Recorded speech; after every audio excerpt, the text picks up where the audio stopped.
Welcome, everyone. I'm Mariquita Solis, the live stream host of all-creatures.org. All-creatures.org is founded in 1998, and it's a leading resource for faith-based animal rights veganism. We're led by our executive director, Tams Nicholson, and we provide free resources for people seeking to live compassionately towards all creatures. Our extensive library includes vegan sermons and commentaries, animal rights strategies, action alerts, events, and works by various vegan authors. We also sponsor websites for animal rights organizations. Our mission is to unite compassionate individuals worldwide who honor the dignity of all creatures. So today we're very honored to welcome Samantha Derrick. Samantha is the founder and executive director of the Plant Futures Initiative, a 501c3 nonprofit, academic course and global student movement accelerating a shift to a plant-centric food system through education, leadership development, and culture change. What began in a UC Berkeley classroom now spans campuses and communities across the United States, Mexico, and beyond. Samantha's work sits at the intersection of public health, culture change, and systems design. She holds an MPH from UC Berkeley and previously worked with environmental and food justice organizations in the US, Mexico, and India, experiences that inform her systems level approach. She has spoken at various global events, including Climate Week NYC, Stanford's annual design conference, UC Berkeley's Climate CAP, and partners with cultural platforms, including music festivals to normalize plant-forward food systems. A native Floridian and first-generation Mexican-American, Samantha lives in Mexico City. She loves music festivals, travel, exploring plant-based cuisine, wandering farmers markets, and catching beach sunshine wherever she can. Welcome, Samantha. I'm excited to have you here. Thank you so much. Thank you so much for having me. I can't wait for today's conversation. Yeah, I'm excited too. And thanks, JJ. Vegan Knowledge JJ is here watching with us. Thanks for watching. And whoever's watching now or on the replay, if you have any questions or comments, please put them in the chat and enjoy the show. Sit back. So Samantha, it's interesting that my parents are both from Mexico. So it just talking to you reminds me of the culture and everything, and missing Mexico City. And that's where you are now, in Mexico City? I'm based in Mexico City, but I'm actually in Cuernavaca for the weekend. It's just an hour and a half outside of Mexico City. So just I've been there. Oh, nice. It's beautiful, very sunny. Yeah, it is, isn't it? The little markets and everything. Wow. Yeah, well, all right, let's get down to it. So Sam, tell me about what shifted you into veganism. Did you grow up with did you know about veganism or vegetarian lifestyle when you were a child, or how did that play out? Not particularly. I was fortunate to have quite health conscious parents growing up. So we kind of always were eating plant-based foods without really thinking of it as vegetarianism or veganism. But none of us were vegan or fully plant-based. But I remember as early as I can remember, I remember my parents having tofu in the house and like these staples that my friends thought were kind of weird. We were always like the healthy kids, but none of us were vegan or vegetarian. And it was actually something that I came across when I was 12, and I was the first one in my family to become vegan. And it all happened just kind of unexpectedly. And from one day to another, my whole life changed. And I was 12 years old. I remember sitting in the kitchen table reading the newspaper, and I came across, I believe it was this, I came across PETA, and there was this campaign around Kentucky Fried Chicken called Kentucky Fried Cruelty. I was like, what is this about? There was a website there. Logged into the website, and next thing you know, I come across all of PETA's slaughterhouse videos. I think Meet Your Meat was the first one I saw. I couldn't even get through 30 seconds of it. It was you too. Yeah. That was what shifted me, Meet Your Meat.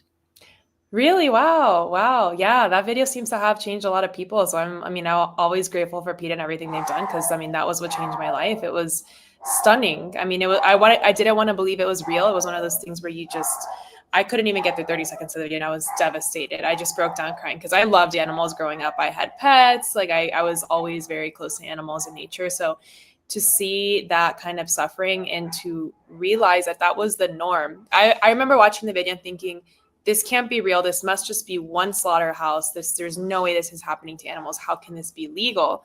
And I started looking into it, and one thing led to another, and it just, your whole life changes when you realize 99% or more of our, like the meat I was eating was coming from this. I'm like, I can't support this. So it was an instant decision. It wasn't a process. It was just from one second to another, I knew that I would never eat an animal again. And it stopped there. And I remember going to my parents and crying that night and saying, I am never going to eat an animal again. And I remember showing them the video. My parents were stunned too. They didn't know. And I was very, very lucky that they were so supportive. And they're like, of course, they're like, this is awful. Like, there's no, like, we don't want to support this either. And like, they were a big part of the journey with me. They didn't become vegan right away, but over time I was the first one to become vegan, and my family started adopting a plant-based diet. And next thing you know, we're all on this journey together. And it was life-changing. But that moment really changed my life because it opened my eyes, not just to animal suffering, but I started making the connections between climate change, public health. I mean, like you said, I come from a Mexican family. So I come from a family and a community that suffers from a lot of chronic disease, diet-related chronic disease, especially when Mexican immigrants move to the US. They adapt to the US diet that's very animal-centric, heavy, a lot of fast food, and you see rates of diabetes and heart disease going up. And I saw my community suffering all around me. And I'm like, and started making everything just kept connecting back to big industrialized animal agriculture. And I'm like, this is awful. This is killing all of us. Like, how are people not riding on the street? And why is everyone not vegan? I just remember I became like that PETA animal rights girl in my class and never turned back. Wow. And it's amazing that you had a supportive family. That usually doesn't happen. So wonderful. And what would you say to someone that doesn't have a supportive family, someone that's sad and upset and crying? And what would you say to that person? Yeah, I mean, 12 is a tough age because at that point you were still eating in your parents' home. A lot of people are. I mean, my parents were the ones cooking. I wasn't the one cooking. I think it's different when you're living outside of your parents' home or living independently. You have more autonomy over your cooking and food choices. So it really depends on when you make that change. But if you're still in your parents' home, for one, I'll say you're not alone. I had several friends after I became vegan that wanted to also become vegan or plant-based. And they were like, oh, this is a cool way to eat. I want to try this. They would go home to their parents and just shut down immediately. Just, nope, how are you going to get your protein? And I was in Florida, of all places. So very Florida mentality of like, you need protein, you need meat, like, but just a lot of misinformation around nutrition.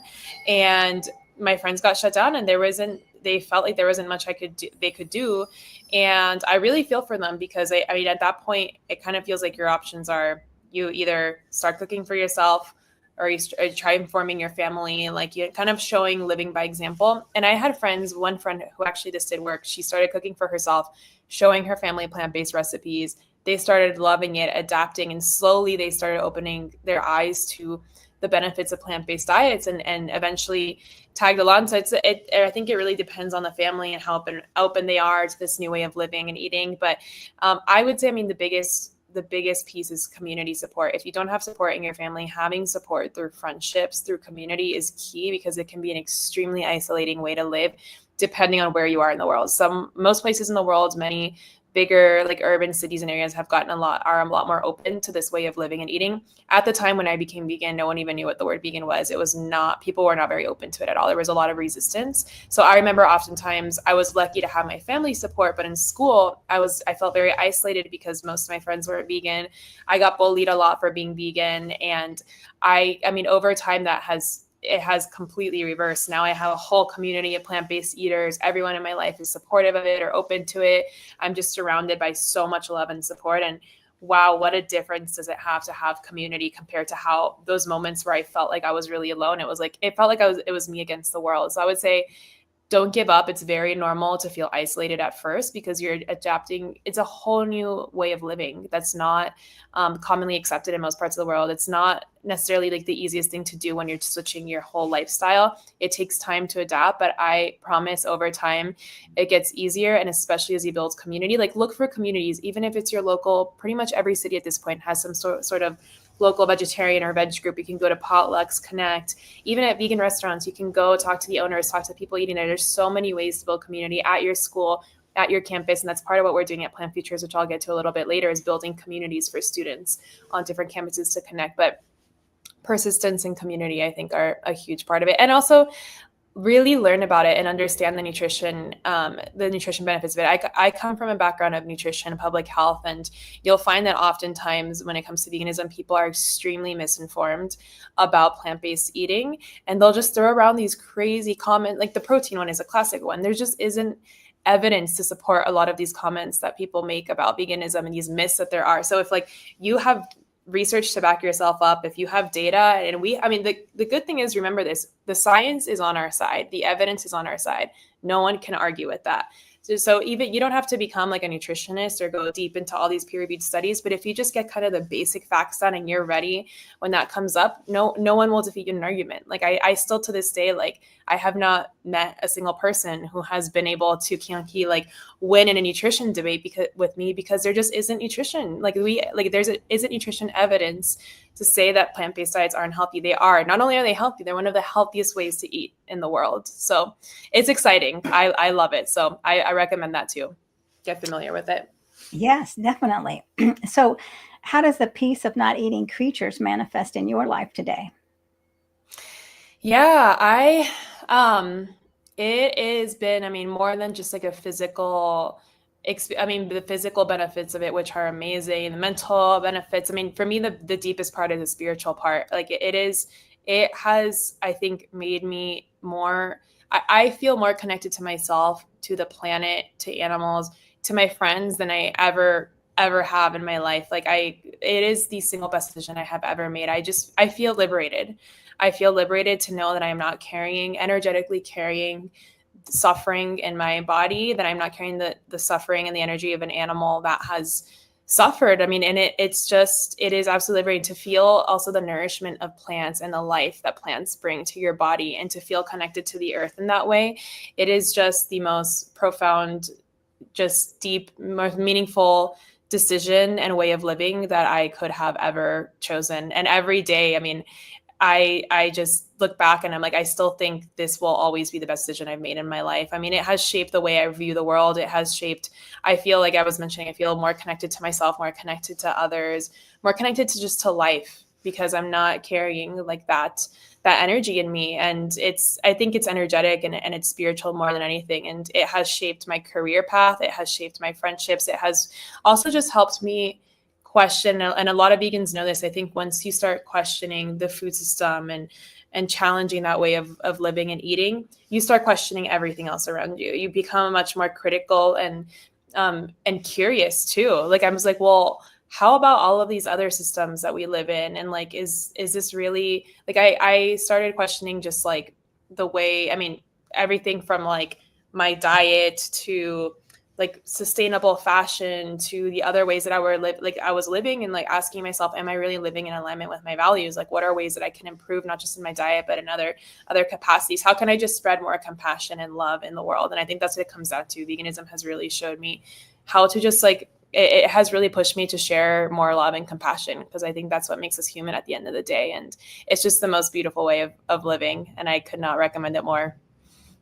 I feel exactly the way you do. I think that veganism increased my spirituality. It made me question other things and just opened my awareness in so many other levels. And and in that aspect, I felt like it kind of isolated me more. However, I'd rather be knowledgeable and aware, and then, and take the time to find people that are on the same wavelength that I am, which might be more difficult, I feel good about where I am. I wouldn't trade it for anything.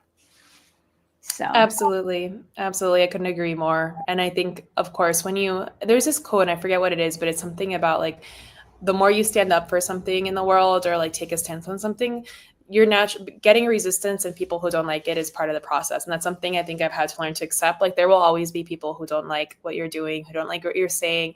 And that's okay, because ultimately, like, you're living more, the more you live in alignment, the right people will stay close, and the other people will get stay far away. And so I actually find that my friendships and the relationships I have are more meaningful because they're the right people I want in my life, because I'm standing up for what I really believe in. I'm not filtering myself or saying something that's maybe not truly in alignment and to try to get people to like me. That's just not how I am. It's just like, no, either like, you're with me or you're not. And that's okay. Like there will be resistance along the way, but it just makes those relationships that much more meaningful, the people who stand next to you.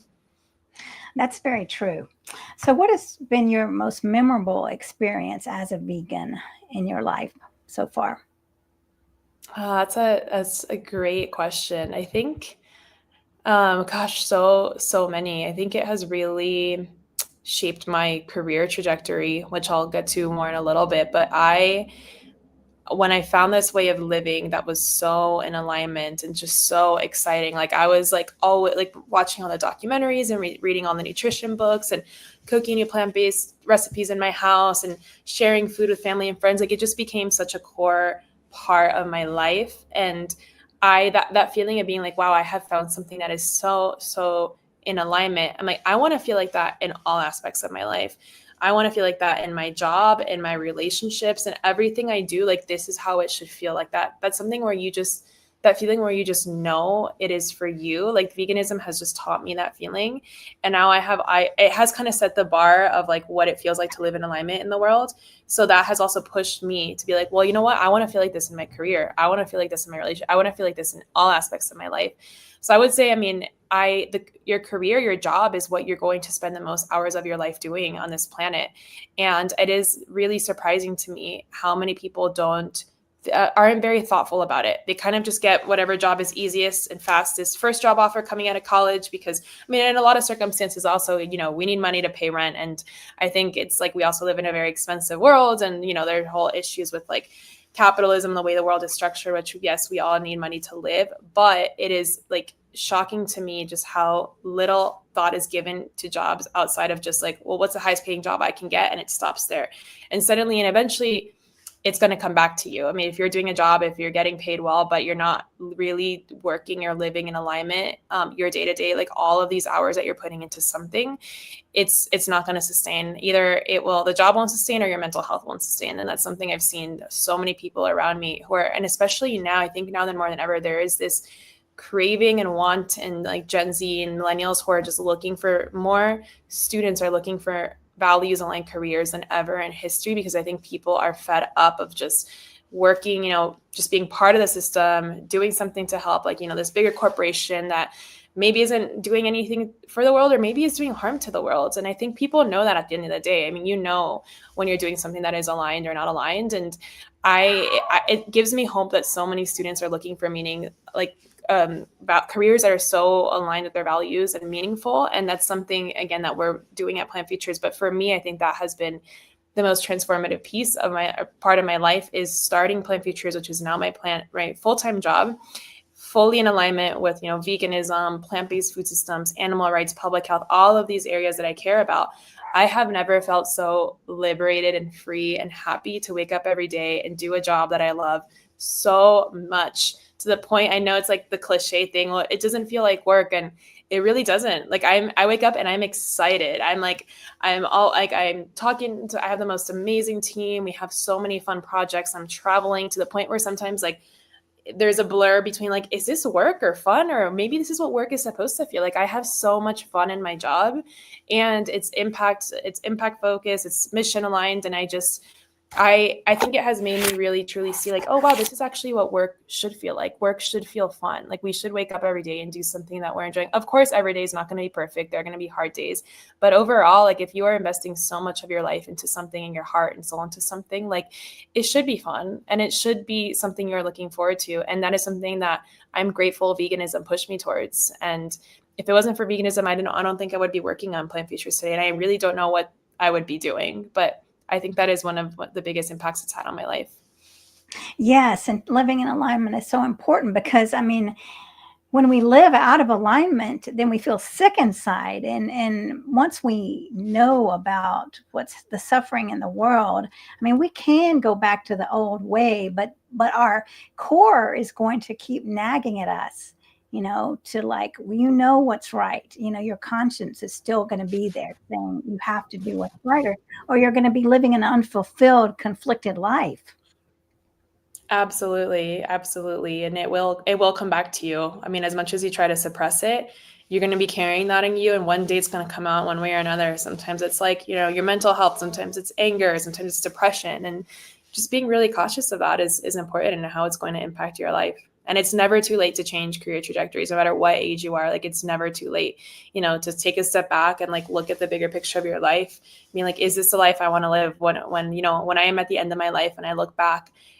Am I happy with the choices I made? And that, I think your career is a huge part of it, because it's like I was saying, what you're going to spend most of your time doing in your life. Right. Well, let's talk about Plant Futures. Tell us how did this start and what's the mission? Yeah. So this all ties back into Plant Futures. Well, I really believe it started when I became vegan. I think I knew in that moment when I became vegan that my purpose was to help animals. It was just this feeling, but I never really I was living a very vegan life in the sense of like, the potlucks and family and friends and cooking and going to vegan festivals. But I knew like in my heart that one day I wanted to find a job, like doing something in the vegan movement or in animal rights or plant-based nutrition. I actually ended up studying nutrition because I was always so excited about the benefits of plant-based nutrition. So I always I knew I wanted to do something in any of those areas, but I really wasn't quite sure what I wanted to do. I'm like, do I really want to be a nutritionist? I wasn't sure. I considered animal rights law. I considered environmental law. I would consider starting a plant-based food company, and I was just excited. I didn't really know quite what that thing was. So I ended up going back. I actually ended up working in the environmental sector for a lot of my life because I couldn't really find a job in the plant-based sector. It was kind of hard. I couldn't really find a job in animal rights. So I was like, all right, I'll work in the environmental field. It's kind of the closest I can get to that. And I did like working in the environmental field. I did everything from wildlife conservation to sustainable design, architecture.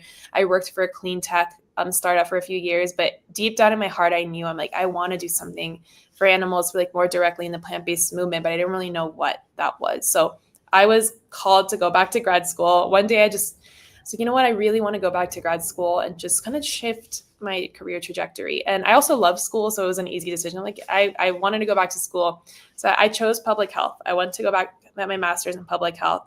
I chose the food and nutrition track within the public health program. And to me, I nailed it. I'm like, this is exactly the place where all of these issues around industrialized animal agriculture intersect. Public health, animal rights, climate change, and public health just felt like especially with the food track on public health, I was so excited because I was like, I feel like this is the right program for me. I'm going to work on my skill set and then get a really cool job working in plant-based food right after the program. And to my surprise, almost the opposite happened. I go to grad school and there was nothing on plant-based food, nothing. People were barely even touching the topic in my public health program. They were barely even talking about industrialized animal agriculture. And I'm sitting here thinking, I went back to Berkeley. I'm sitting here thinking, I'm going to one of the most progressive public health programs in the world, and we're not even acknowledging industrialized animal agriculture as a public health crisis. I was just like, what am I doing here? I'm like, was this even the right choice? And I was really frustrated. And something that was kind of where Plant Futures started. I channeled this frustration into, you know what, I'm going to do something about this. Either I can quit and just leave and complain, or I can try to change this. I'm like, this is something important that our public health program should be talking about. Students should be learning about this. And I was very fortunate. Around the same time, one of my professors, who ended up becoming my mentor for Plant Futures, I met with him, talked about this frustration, and he was like, Sam, why don't you start something on campus? Why don't you just develop some sort of plant-based program? Because, you seem to be really excited and passionate about this topic. You're not there are many students who are interested in plant-based nutrition, and we should be talking about this. So I took it on as a personal passion project, and I actually did it as a project in his class, design your dream syllabus for a plant-based course, not thinking this would ever actually become a course. I submitted it for the project for the class, submitted to professor, and he comes back to me. He's like, Sam, I think we can actually submit this to the university and actually start this course here. And I was like, really? And when he said that, I was like, you know what? You're right. I'm like, why don't we I'm going to give it all I've got. And in the end, the worst they can say is no. That's always been my mentality in life. The worst they can say is no. So I poured my heart and soul into developing what was my dream plant-based food course at Berkeley. no idea. And I still I was like, how the chances of this actually launching in the university, getting on board with this are so low. And then COVID, the pandemic started right around then. So suddenly all grad school just goes virtual. All the students get sent home from campus. I flew back home to be with my parents in Florida. That was at the time where it was like lockdown for a week, and then we're going to be shut down for 2 weeks and 3 weeks. That was that weird moment where no one really knew what was going on. So I just had a feeling, I have a feeling I'm going to be in Florida for a while with my parents. So suddenly I have all of this time on my hands, and I just poured my heart and soul into this course, this program I called it Plant Futures. I sent it to my professor for feedback. We ended up submitting it to the university. The university gave us some feedback. So this was probably a year-long process from start to finish. The course ends up getting approved at Berkeley for academic credit. I was just ecstatic. I was like, oh my gosh, like this just got approved. And then the next part was, well, how do we actually get students to sign up for this? Because in order for the university to really continue this program, we need to get a good amount of students, enrollment, good feedback. So I was talking to my professor about it, and I was also like, am I going to be teaching this, or who's going to teach? He's like, yeah. He's like, you're going to teach us, and I'm going to teach it with you. And I was like, oh wow. So I was just suddenly I was just getting ready to teach this class, and I was so excited. It kind of took over my whole life. So in summary, what happened? We ended up marketing the course. Had no idea how many students were going to enroll. It was all virtual because of the pandemic. We had to cap it at 500 because the enrollment just kept going up and up and up. I was stunned. I was like, there are 500 students who care about this beyond me. And to me, that was a signal that we were onto something. Students were emailing us for other campuses who heard about the Plant Futures course. Hey, can we audit this? Can we be a part of this? And just feeling that excitement from students. It was we launched the first course, just get amazing feedback. We ended up teaching it through the whole semester, and it was life-changing to see how excited students want for me. I think the Plant Futures is the course that I would have wanted for myself when I was at Berkeley. I was like, this is what I would have wanted.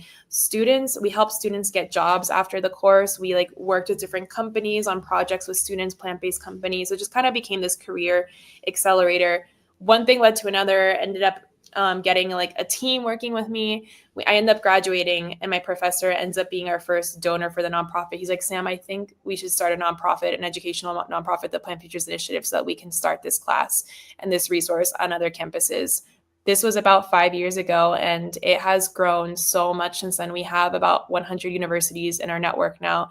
We have students all over the US and Mexico who are so excited about plant-based food, learning about it, connecting to community. We have student chapters, we have students getting jobs, and it has truly just been a dream come true to see how many students and younger generations care about this, and they're doing something about it, and they're advocating for plant-based food on their campuses. They're working with the dining halls to get more plant-based options on the menus, and it's just the biggest gift in the world to work on this. So that is a story behind Plant Futures. I know I went along for a while, but happy to answer any other questions about it.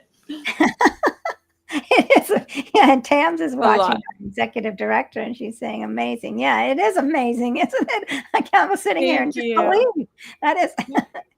Yes. Thank you. Gosh, yes. And so, think about that. It began as an idea, and then who would have thought that it was just taken off? And I can't even wrap my head around that. So, you took the risk, what courage you had to take that risk, to do it and to put your whole heart into that. It's amazing and unstoppable power. Thank you. It is a risk. It's very much, I think I was always, my professor called me an unassuming entrepreneur. I think I was kind of always an entrepreneur at heart, but I never really had the opportunity to just go for something, and Plant Futures was the first time that happened. And you have to be willing to take a risk, take an unconventional path, and kind of live a lot against the status quo, because it's just what was expected of me. You have a public health degree, you're going to work in program planning or epidemiology or healthcare consulting. There were 3 tracks, and none of them looked interesting to me. I'm like, no, I want to work in plant-based food. So I kind of had to create my own path, with also the high possibility that it might not work. And that's just the nature of any startup or starting a nonprofit. But gosh, has it been so worth the risk, and so rewarding too. So rewarding.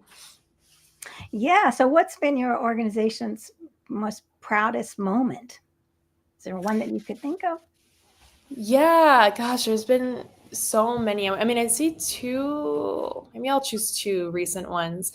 So our course was first accredited at UC Berkeley, which was a big, big win to get that whole process working with the university. I was met, and I didn't mention this when I was sharing the story, I was met with a lot of resistance at Berkeley. It was not easy. The amount of time I got emails from people who were, I remember one specific email, and I think I still have it saved. I have a screenshot. Someone at administration told me, Sam, stop pushing your vegan agenda on campus. Like, this isn't going to get anywhere. Something just like, I was like, whoa, she was just clearly just did not like vegans or plant-based nutrition. I remember it's those emails where I think I'm the type of person where when I get something like some sort of message like that or sort of energy towards me, it actually gives me more fuel to go even more. So I'm like, you know what? I'm going to prove this person wrong. Like, it doesn't make me to like step back. Like, it actually does the opposite. So there's a part of me that's actually grateful I got that message from her. And to this day, I don't know that she knows, but that actually gave me so much more fuel to show like, all right, I'm like, I mean, this is your opinion, but look at how many students care about this. Look at how many students want to be a part of this. Like, we're onto something here, and like, that's not going to stop me. So it was just, I remember so many little moments like that, like where I was just like, kind of like met people or just like that. There was a lot of resistance, and to get that approved, accredited at Berkeley was such a big win. But I would say the biggest win, I mean, that was kind of the first big milestone. The biggest win was actually about a year and a half ago, we got a grant from the University of California to start the Plant Futures course on all 9 University of California campuses. And that was to get university, because most of our funding comes from philanthropy, but to get funding from the university, I mean, from the state, to start this course on other campuses, because they saw how much students, like, they saw the demand, they saw the feedback we were getting, was actually one of the biggest milestones of I would say, of this nonprofit, is to get a course, the amount of students we have been able to reach. And actually, we just ran the first iteration of the course across all the campuses, and it just got approved to run another 3 years across all 9 UC. So it's just been incredible to see that it's being received by academia, especially a place that is so bureaucratic and so slow to work. Like, working with universities is challenging. So that was a big win for us. And the second big win was our student chapter network. We started at UC Berkeley, and then we started kind of just more like we wanted to create these communities, these student chapters outside of just the course, where students could connect, make friends, like what we were talking about earlier, meet other plant eaters, host potlucks, host events on their campus, just have community. So we started a student chapter at Berkeley, and then we're like, well, you know what, why don't we start a student chapter at UC Davis? Because we had some Davis students who had audited the course. And I remember we had 2 or 3 student chapters, and I was thrilled that we had a chapter network outside of Berkeley that was starting to grow. Just about a month ago, we hit our 100th student chapter, and it was just, I could not believe it. I mean, I've just been seeing pictures of like all the student chapters, all the events they're hosting. Like, we're even losing track of what they're up to on their campus, because there's so much activity that I'm just like, I just get pictures of what they're up to and emails, and it's just been so amazing to see that this has, I think, grown from a class to a movement. It has really become a movement, and it has become a movement for animals, for health, and for climate. So many students are starting to make the connection between climate change and plant-based eating. And that's something that gets me so excited, because I have seen, working in the climate change field, going to climate conferences, how little they're talking about food, and especially plant-based food, if at all. It's all about clean energy, like regenerative farming and all these things that of course are important, but plant-based food is left out of the conversation. Like, this is one of the most effective levers we have to address climate change. We're not talking about it. To see a movement of students coming together on their campuses through Plant Futures, talking about climate change, I think they're really going to change the trajectory of the food system, and they're going to change the trajectory of the climate change field, the public health field, and bring more awareness to plant-based eating and make it a center focal point in these conversations. I really have so much hope in these students. And despite all the suffering in the world and all the darkness in the world right now, students give me so much hope. They are excited, and they're doing something about it, and they're very active. And I really, really do believe they're going to help us build that plant-based world that we all dream of. Yeah, I believe it too. So it sounds like your organization has really grown throughout the years. So how many years has it been going now? 5 years, just about 5 years. years. Yeah. Wow. Yeah. That's amazing. And so how about your role as a founder? How has that changed throughout the years? Yeah, that's a great question. It has changed so much. I mean, my very, very first role when I started was basically designing the course like that.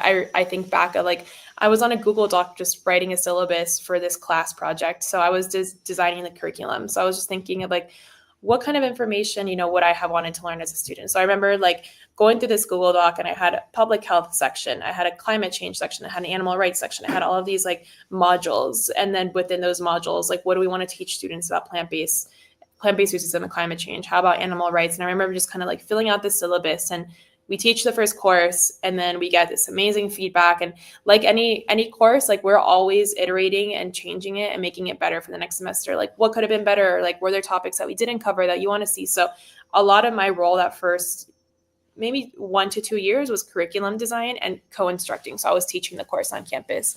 But then it evolved once we started the nonprofit. I had to learn about fundraising and development and really starting managing a nonprofit, which I knew nothing about. That's something you don't learn about in school. So I was just like, you know what? I'm just going to learn on the fly, and started working on everything from like setting up the nonprofit to all the paperwork and compliance, hiring a team, fundraising, managing a budget, like all of those, just all the operations involved with starting a nonprofit. And I would say to this day, I mean, a lot of my job, I still do most of the fundraising. So I still do a lot of fundraising, but I would say it has actually shifted more to relationship building, and speaking at conferences, attending conferences, meeting funders in person, meeting students in person. And now that we're doing more work in climate change, attending more climate events, and then there's this whole new branch of our work emerging, the culture change piece. And this is a newer part of our work where we've actually been partnering with different music festivals, and we're about to start doing sports to help them become more sustainable through plant-based food, and just bringing more awareness to plant-based eating in the music festival industry, and just like within the world of artists and creators too. Like there's just so much potential, I think, in the world of the music, arts, and sports to bring more awareness to plant-based eating, really normalize it in these spaces where we call like communities of joy. Where are these places where students are already attending, where they're having fun, and showing them that plant-based food can be fun, it can be exciting, you can build it, you can integrate it into music, sport, and arts, and you can make it something cool and relatable and centered in community. It doesn't have to be, because I think there's this idea that plant-based eating is restrictive, or living sustainable is restrictive, like something is being taken away from me. And I think what the culture change piece shows, and integrating it into these cultural spaces, is that no, you can actually still do all the things that you love in life.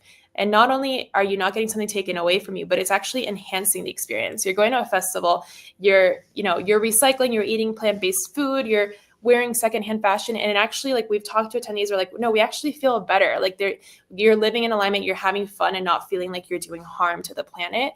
And it actually, I think the culture change piece is showing students how living in alignment and like living sustainably and choosing plant-based options can actually enhance your life and elevate the experience, not the opposite, not this restrictive experience. So there's this whole new realm of our work with the music festival work and culture change. So I've actually personally been going to more music festivals. I've been connecting to more artists. We've been interviewing different DJs and artists in the music industry who are starting to talk more about this. We're starting to develop more of a media platform. So I think I lead a lot. I do feel like I do a lot of like the visionary work, and like a lot of like the big dreams and the vision, but there's like there's part of that. There's also execution, there's fundraising. So I'm kind of all over the place, but a lot of my work, I think right now, is relationship building. I'm starting to build the relationships with people in the music festival industry. Like a lot of this work is showing up and going and talking to the director of sustainability at the music festival, going to the climate conference and talking to different organizations working in climate, going to the student chapters, meeting the students in person. So I think it's like just building kind of that ecosystem for Plant Futures. And through that work, fundraising is a part of it. You meet different funders, you talk with philanthropy. So I really love my job. It's very busy and I never stop. I'm always on the road. I'm always moving around, but it's so fun. It's so cool to be able to just go talk to cool people, meet new people, dream together, create this vision together for a plant-based world, and talk with other people who are doing amazing work like you all too. And like you, I love just meeting other people who are doing this work, which has been a long shift or trajectory getting to this point, starting where I was just sitting on a Google Doc writing a syllabus. So it has changed pretty drastically since then. That's amazing. It is truly amazing. So if anybody's watching, please subscribe. Make sure you share this video. And if you have any questions, let us know. So how would people how can people get, if they're interested in getting to be a part of Plant Futures, what do they need to do? Yeah, I would recommend a few things. So the first I would say is we are very active on social media and on our newsletter, and that's where you're going to get the most regular updates on what we are doing at Plant Futures. So I'm going to go ahead and drop the link, and then I don't know if everyone has access to the chat. So I'll start with Instagram. We have a pretty we post on Instagram pretty regularly because we are student focused. So it's Plant Futures Official. I'll drop that in the chat. And then on the Instagram, you can find links to our website, everything else on our link tree. We actually have a very pretty active presence on LinkedIn too. So I would recommend if you do use LinkedIn, follow us there. It's the Plant Futures LinkedIn. And then finally, I say our newsletter. I would say one of those. So those are the easiest ways to follow our programming. If you want to be actively involved with the community, which could mean various capacities, it could mean starting a student chapter on your campus if there isn't one already, or it could be joining one if you're in the university network. On our website, you can see a list of all of our student chapters that are active. So if you have a Plant Futures chapter on your campus, you want to join it, it is just the most fun, amazing community. The students are just so cool. They do so many fun events. I sometimes wish I was a student so I could join a chapter. It's just, or if you don't see one, like definitely feel free to reach out to us about starting one. We're always looking to expand our chapter network. So I just dropped Instagram and LinkedIn. And then on our website, if you scroll all the way to the bottom here, plantfuturesinitiative.org, you can sign up on our newsletter. And then last but not least, I'll drop my email in the chat, Samantha at plantfuturesinitiative.org. Okay. And we've got a question for Tam. She says, your work is amazing. Thank you for all you are doing. What is your dream for the next 5 years of your organization? Yeah, a great question. I want to, have quite a few dreams. For one, and I think we mentioned this at the beginning of the call, I live in Mexico, and I just have I'm so excited about what is possible in Latin America with plant-based food systems. I've noticed that in Latin America, there aren't a lot of resources around plant-based food systems in Spanish, and there isn't a lot of support for students wanting to work in the plant-based food ecosystem. So we actually started building a Mexico program and curriculum a few years ago. We have a small team in Mexico.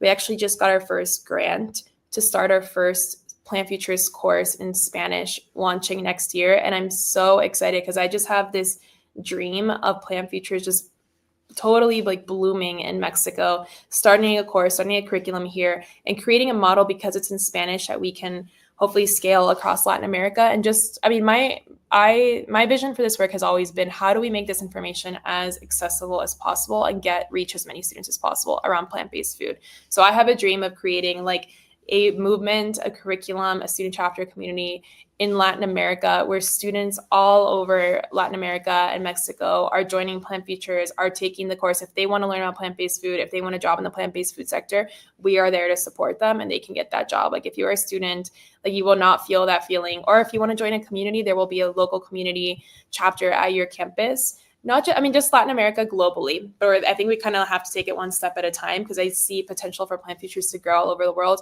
5 to 10 years, I would love for Plant Futures to exist in Africa, in Asia, in Europe, in Latin America, and all over the world. But I think we're starting like where our team lives, just US, Mexico. And then I also just, with the music festival work and just seeing the potential the music festival industry has to reach people through music, arts, and culture. Right now, we're supporting festivals with, being more sustainable, adding more plant-based options to the menus. But I see my dream in the next 5 years is to have our own fully plant-based festival, the Plant Futures Fest, all plant-based food, fully sustainable, everything made of recycled material, zero waste, secondhand fashion, just kind of like the festival of the future. I would absolutely love that. I'm such a music person, and it would be just a dream come true to have all of our community and student chapters come together over music and plant-based food. It would be the ultimate dream.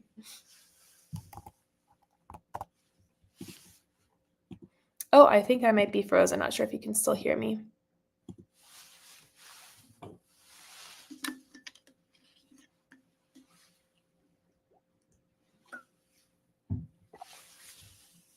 Oh, So, can you still hear me? Oh, I think I hear you now. Can you hear me?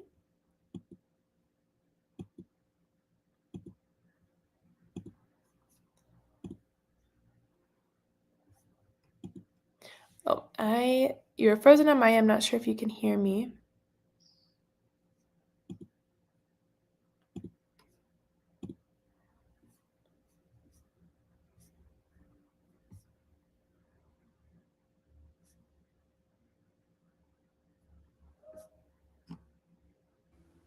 all right. Can you hear me? Oh, yes. Can you hear me okay? So if I'm frozen, you're still going. So keep talking. Oh, awesome. Awesome. Yeah. So I don't know where we ended, but but yeah, you were talking about Mexico City, Mexico, and Latin America. Yes, expanding, really starting a movement in Latin America, reaching, more communities outside of the world. And I think breaking out of this idea, and this is something I noticed at a young age, I think there is this misconception that the vegan movement or animal rights movement is very white and sometimes elitist. And I have seen, living in Mexico, it's interesting because, the opposite is true. Cultures all over the world have been eating plant-based way before, like anyone else was. Like Mexico has such a deep history of plant-based eating. So I also think diversifying the community, like reaching students in different communities from different parts of the world, like really, like also just, changing the faces of who is leading the movement, who's leading the food system, who are the climate leaders, and supporting students and communities who are most affected by climate change and chronic disease. They should be the leaders of this work. It should not be the same politicians and older white men that we see in power. And I want to change that too. So my dream is like, how do we make this movement as accessible as possible all over the world, make it more accessible in Spanish, in different languages, reach diverse communities? That's a big dream of mine. And then the other dream I am having is starting our own Plant Futures Music Festival and really building and designing the festival of the future, because I really believe in the power of music and art to reach people and to change and to influence people the way that they live, the way that they think. And I think having a festival that's fully plant-based, zero waste, all made from sustainable materials, and the stages and the production, secondhand fashion, just like something that just causes no harm, to show students and communities that we can still congregate and have fun and do the things that we love without having to harm the planet. And I think ultimately it's a model of like how we should be living. It shouldn't just be at music festivals, but I think it's an opportunity to show people like this model of like what is possible, even beyond the weekend and beyond our personal life. Like, how do we integrate these principles in our day-to-day life? So I have a lot of dreams, and I would love to be global one day, and I would love to start Plant Futures Africa, Asia, Europe, but kind of taking it, one continent at a time right now. Yeah, well, this is very exciting. I love your passion, the passion behind this, definitely. And so what do you see in Mexico? In Mexico City? Now, I know they have a cat cafe that's vegan there.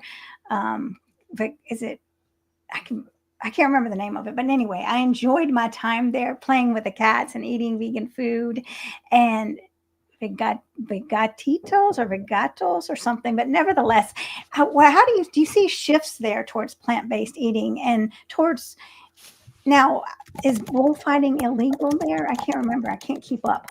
But what do you think about the culture in Mexico now, as it is applicable to animals and plant-based eating and veganism? Yeah, I really believe, after having lived in Mexico City for, a few years now, I really believe that Mexico City is the plant-based capital of the world. I have never seen a concentration of plant-based restaurants, cafes, plant-based markets, grocery stores. The volume is it is the neighborhood where I live in Mexico City. Within walking distance of my house, within 10 minutes, there are 3 fully vegan grocery stores, markets. It's almost just like there are vegan cafes, vegan food everywhere. And I think part of the reason it's so accessible is because plant-based eating is so ingrained in Mexican history and culture. So the Mexican diet is already really plant-centered, by default. And I think people have this perception that it's very meat heavy and cheese heavy. That's actually like the Western Mexican diet. That is Mexican diet post-colonization, post-Westernization of the food system. That is what happened to the Mexican diet. But now there is this movement to kind of reclaim old ways of eating, to, you know, liberate ourselves, liberate our health, like really, because Mexico is really suffering with a lot of chronic disease, diet related chronic disease. And I think there's this new awareness in younger generations that, hey, we can actually go back to the way that we used to eat, and it could be transformational for our health, for animals, for the planet. So there is just this booming plant-based movement in Mexico City right now. And I know that there are other amazing vegan cities out there. Like I've heard Berlin. I mean, I actually was just in Berlin a few weeks ago. Amazing vegan food. London, amazing. New York, LA. I still think after spending time in all those cities, Mexico City wins. I think Mexico City is the vegan capital of the world. And it's just it is just such a gift to be able to wake up every day and just have vegan grocery stores multiple by my house. I'm like, this is, it feels like I'm living in the future. I'm like, this is the point where all cities are going to get to this point one day. Mexico City is setting the precedent. They're creating the model. And it just feels like such a gift to live in a place where it's so accessible and there's so much awareness. In Mexico, like a lot of students, what I love about Mexico is there's a lot of students are really active around different social issues, huge animal rights movement, a lot of social issues, you know, for feminism. There's this big feminist march every day. And I mean, of course, it all intersects, a lot of environmentalists. And I just love the passion and the activism in Mexico. It's so rooted in Mexico's history too. And revolution, it's just incredible to see like the energy in this city and also just the creativity. I think there's just like there are a lot of artists and entrepreneurs and creatives in Mexico. So it's just a very inspiring place to live. And I think that's why I'm so drawn to it. The vegan community just gets bigger and bigger and bigger. And it's somewhere where you can be vegan. You can be whoever you want in Mexico. And there is a community for you. And it's very accepting and welcoming and loving.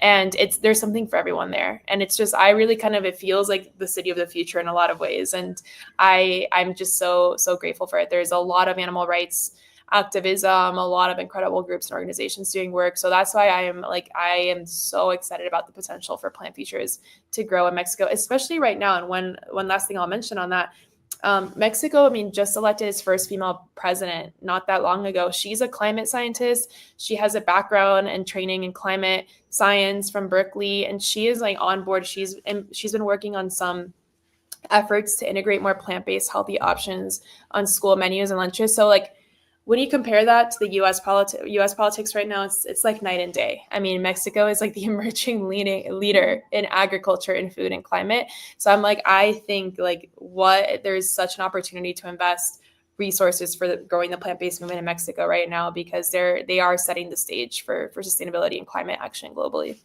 That's amazing. Yes. And gosh, I feel very inspired hearing that. And I think I've gone back to the old ways. So growing up with my mom making tortillas and helping her press them, and we would hang them all over the table, and then she would put them in a pan. And yes, as a little girl, and having those homemade tortillas and beans, and that was a staple, right? And then I shifted away from that. Now I'm back to that. Unfortunately, I do not make the tortillas myself, but I eat tortillas and beans all the time. Usually once a day I'm eating that. So, but yeah, it's interesting. And then that's what Tams is saying.